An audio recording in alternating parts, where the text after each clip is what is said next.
खुलुमबाय बेयो बड'लेण्ड इंखं टेलिभिजन दिनै 8 नभेम्बर 2020 रबिबार खालि सानसेनि बरादखौ नोंथांमोननि खाथियाव लानानै फैदों आं सदानन्द दैमारिया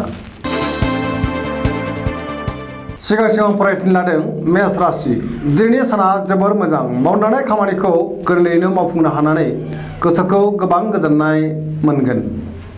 गोसोनि साननायफोरा जाफुंसारगोन देहाया दिनै मोजाङै थागोन बहानिफ्रायबा मोजां खौरां फैनो हागौ रांखावरियाव जोबोर मोजां होनजायो बेफार फालांगियावबो मोजां मुलाम्फा मोननो हागोन सोरबा लोगोनि हेफाजाब मोनगोन न'खराव अननानै फैगोन बिमा बिफानि बोर मोनगोन गुबुननि गोसोखौ गोरलैयैनो बोनो हागोन गोसोनि बोलोआ बांगोन समाजाव गोबां मान मोनगोन गोसोआ दिनै जोबोर रमान्टिक जागोन लाइमोनफोरा मोजां खौरां मोनगोन फरायसाफोराबो फरायनायाव गोसो दुंगोन वृष राशि दिनैनि साना जोबोर मोजां गोसोखौ जोबोर गोजोननाय मोनगोन गोसोनि बोलोआ बांगोन मावनो लानाय खामानिखौ मावफुंनो हागोन समाजाव गोबां मान मोनगोन रांखावरियाव जोबोर मोजां बेफार फालांगियावबो मोजां मोननो गोनां धोनखौ दिनै मोननो हागोन न'खराव बिमा बिफानि अननाय मोनगोन बिसि फिसायनि गेजेरावबो मोजां सोमोन्दो थागोन देहाया मोजाङै थागोन गुबुननि हेफाजाब मोनगोन जायखि खामानि मावा मानो खामानिफोरखौ गोरलैयैनो मावफुंनो हागोन लोगोफोरनि अनसायनाय मोनगोन गोसोनि बोलोआ बांगोन लाइमोनफोरा गुबुनफोरजों बाख्नाय जागोन मिथुन राशि दिनैनि साना जोबोर मोजां सोरबा गोजान लोगोखौ लोगो मोननानै गोसोखौ जोबोर गोजोननाय मोनगोन देहाया दिनै मोजाङै थागोन रांखावरियाव जोबोर मोजां बेफार फालांगियावबो मोजां मुलाम्फा मोनगोन न'खराव अननानै फैगोन समाजाव गोबां मान मोनगोन गोसोनि बोलोआ बांगोन मावनो लानाय खामानिखौ दिनै गोरलैयैनो मावफुंनो हागोन गुबुननि हेफाजाब मोनगोन गोसोआ दिनै जोबोर रमान्टिक जागोन बिमा बिफानि बोर मोनगोन सोरबा लोगोनिफ्राय मोजां खौरां मोननानै गोसोआ बांसिन गोजोनगोन कर्कट राशि दिनैनि साना जोबोर मोजां मावनो लानाय खामानिखौ गोरलैयैनो मावफुंनो हानानै गोसोखौ जोबोर गोजोननाय मोनगोन रांखावरियाव जोबोर मोजां बेफार फालांगियावबो जोबोर मोजां देहाया दिनै मोजाङै थागोन गुबुननि हेफाजाब मोनगोन न'खराव अननानै फैगोन समाजाव मान मोनगोन लाइमोनफोरा मोजां फिथाइ मोननो हागोन आरो गावजों गाव गावबा गावनि गोसोनि साननायफोरखौ फोरमायलायनो हागोन दिनै जायखि खामानि मावा मानो मोजाङैनो मावफुंनो हागोन सिंह राशि दिनैनि साना जोबोर मोजां गोसोनि लुबैनायखौ मोननानै गोसोआव जोबोर गोजोननाय मोनगोन मावनो लानाय खामानिखौ मावफुंनो हागोन सोरबा लोगोनिफ्राय मोजां खौरां आरो हेफाजाब मोनगोन रांखावरियाव जोबोर मोजां अब्लाबो नाथाय खरसाया बांगोन बेफार फालांगियाव जोबोर मोजां न'खराव अननानै फैगोन समाजाव गोबां मान मोननो हागोन देहाया दिनै मोजाङै थागोन गुबुननि अनसायनाय मोनगोन कन्या राशि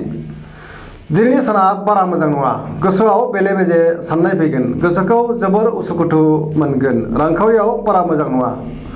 नाङा फाङा खरसाया बांगोन बेफार फालांगियाव मोजां मुलाम्फा मोननो हागोन देहाया मोजाङै थानाय नङा गगाजों लोमजानाय मोनगोन न'खराव अननानै फैगोन समाजाव मान मोनगोन मोननो गोनां धोनखौ मोननाय नङा सोरजोंबा थगायजागोन गुबुननि गोसोखौ बोनो हानाय नङा तुला राशि दिनैनि साना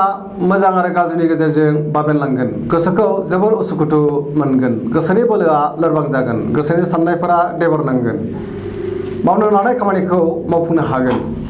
देहाया मोजाङै थागोन रांखावरियाव मोजां न'खराव बिसि फिसायनि गेजेराव अनलायनाय फैगोन समाजाव मान मोनगोन बेफार फालांगियाव मोजां मुलाम्फा मोनगोन गुबुननि गोसोखौ बोनो हागोन लोगोफोरनि हेफाजाब मोननाय नङा लाइमोनफोरा गोसोखौ जोबोर रमान्टिक मोनगोन आरो सोरखौबा प्रप'जबो खालामनो हागोन वृश्चिक राशि दिनैनि साना जोबोर मोजां मावनो लानाय खामानिखौ मावफुंनो हानानै गोसोखौ जोबोर गोजोननाय मोनगोन गोसोनि साननायफोरा जाफुंसारगोन समाजाव गोबां मान मोनगोन न'खराव अननानै फैगोन सोरबा लोगोनि हेफाजाब मोनगोन आरो गावबो गुबुनखौ हेफाजाब होनो हागोन रांखावरियाव मोजां बेफार फालांगियाव मोजां देहाया दिनै मोजाङै थागोन धनु राशि दिनैनि साना जोबोर मोजां गोसोआव बोलो बांगोन मावनो लानाय खामानिखौ थि समाव मावफुंनो हानानै गोसोखौ जोबोर गोजोननाय मोनगोन गोसोनि साननाय आरो लुबैनाया जाफुंसारगोन रांखावरियाव जोबोर मोजां मोननो गोनां धोनखौ दिनै मोननो हागोन बेफार फालांगियाव जोबोर मोजां समाजाव मान मोनगोन देहाया मोजाङै थागोन न'खराव अनलायनाय फैगोन बिदा फंबायनि हेफाजाब मोनगोन लाइमोनफोरा गोसोखौ जोबोर रमान्टिक मोनगोन मकर राशि दिनैनि साना जोबोर मोजां गोसोनि साननाया जाफुंगोन मावनो लानाय खामानिखौ मावफुंनो हागोन रांखावरियाव जोबोर मोजां मोननो गोनां धोनखौ मोननो हागोन बेफार फालांगियाव मोजां होनजायो गुबुनजों मोजां सोमोन्दो लाखिनो रोंगोन गोब्राब खामानिखौ मावफुंनो हागोन न'खराव अनलायनाय फैगोन बिमा बिफानि बोर मोनगोन बिदा फंबायजों मोजां सोमोन्दो थागोन आरो हेफाजाब होलायगोन कुम्भ राशि दिनैनि साना जोबोर मोजां गोसोखौ जोबोर गोजोननाय मोनगोन मावनो लानाय खामानिखौ मावफुंनो हागोन बहानिफ्रायबा मोजां खौरां मोनगोन रांखावरियाव मोजां फालांगियावबो मोजां देहाया दिनै मोजाङै थागोन न'खराव अनलायनाय फैगोन गुबुननि हेफाजाब मोनगोन बिमा बिफानि बोर मोनगोन गोसोआ जोबोर रमान्टिक जागोन मीन राशि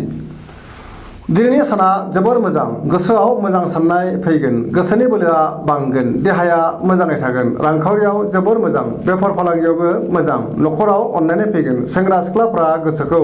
जोबोर रमान्टिक मोनगोन गोसोनि साननायफोरा जाफुंगोन आरो गावनि गोसोनि बाथ्राखौ गुबुननो फोरमायनो हागोन गुबुनजों बाख्नायजागोन गोसोनि साननायफोरा जाफुंसारनानै बांसिन गोजोननाय मोनगोन दिनैनि राशि फरायथिनाया एसेनोसै जोबनायाव बेखौनो खावलायो जाहाथे नोंथांमोना सानफ्रामबो जोंनि बे बड'लेण्ड इंखं टेलिभिजनखौ नायबाय थायो आरो